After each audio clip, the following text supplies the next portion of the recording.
Hello everyone, Andy Schwab here with your Northern Ag TV. Well, the U.S. Meat Export Federation and the Montana Beef Council were recently in Monterrey, Mexico for a trade mission. That event, called the Expo Carnes, brought together meat exporters and importers from all over the world, where Justin Iverson of the Montana Beef Council Board of Directors was able to promote U.S. beef.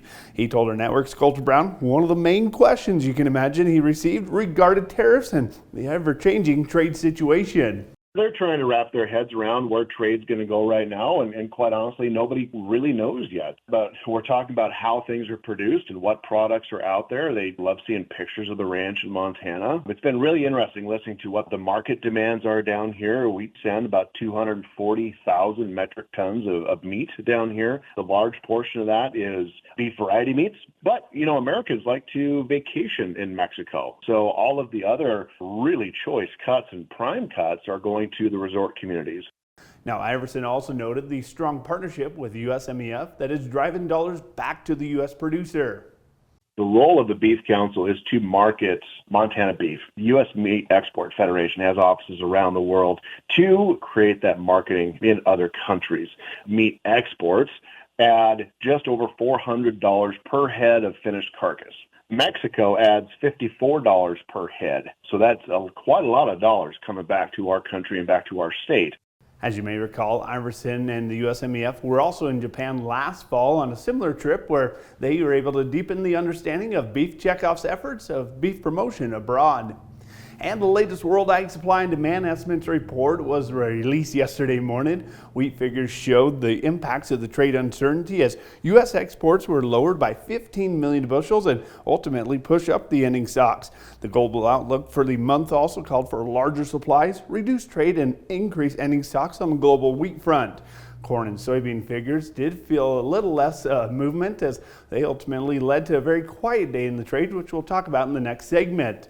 Before that, let's talk about the National Farmers Union as they recently launched the Farmers Capital Fund, a $25 million investment initiative dedicated to supporting early and growth stage companies that accommodate agriculture productivity. NFU says the fund is strategically aligned with their mission of fostering a fair and resilient food system that benefits both the producer and rural communities.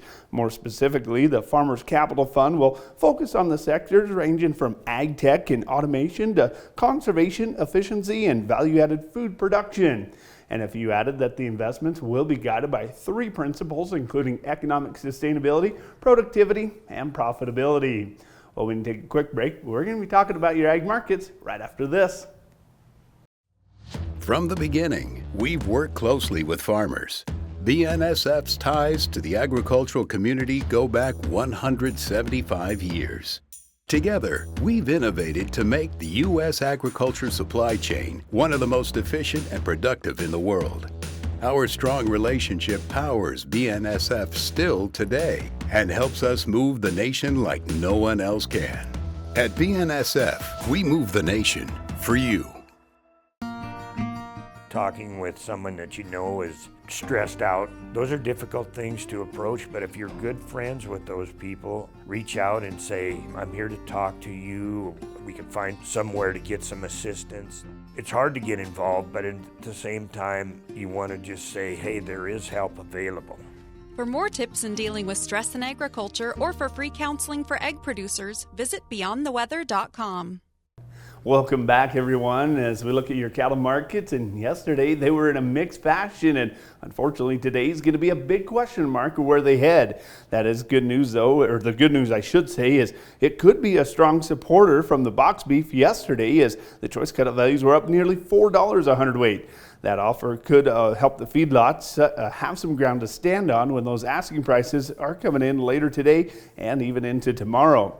On the local auction barns, of course, mini bull sales continue to make the highlight reel with big increases year over year. For Pine Coulee Angus bulls, well, they jumped up 27% year over year to nearly $9,000 a head, while Holden Herefords saw a double-digit percentage increase as well, with their average price at almost $15,800 ahead. On the grain trade, all three wheat markets traded lower on Tuesday, pressured by that slightly bearish U.S. and world balance sheet of the wheat. Well, on a more technical front, though, the report did have some offset by the dryness in Eastern Europe, Black Sea, and the U.S. plains. Now, corn also failed to hold the early morning strength and faded into the close with lower prices, likely pressured by that outside market and the expanding trade battles. There was a thought that perhaps the USDA would reflect the strong export and ethanol pace with an increase in the demand, but it really didn't occur in that USDA WASDE report and the balance sheets. Well, that's going to do it for our ag markets. I'm Andy Schwab. Have a great rest of your day.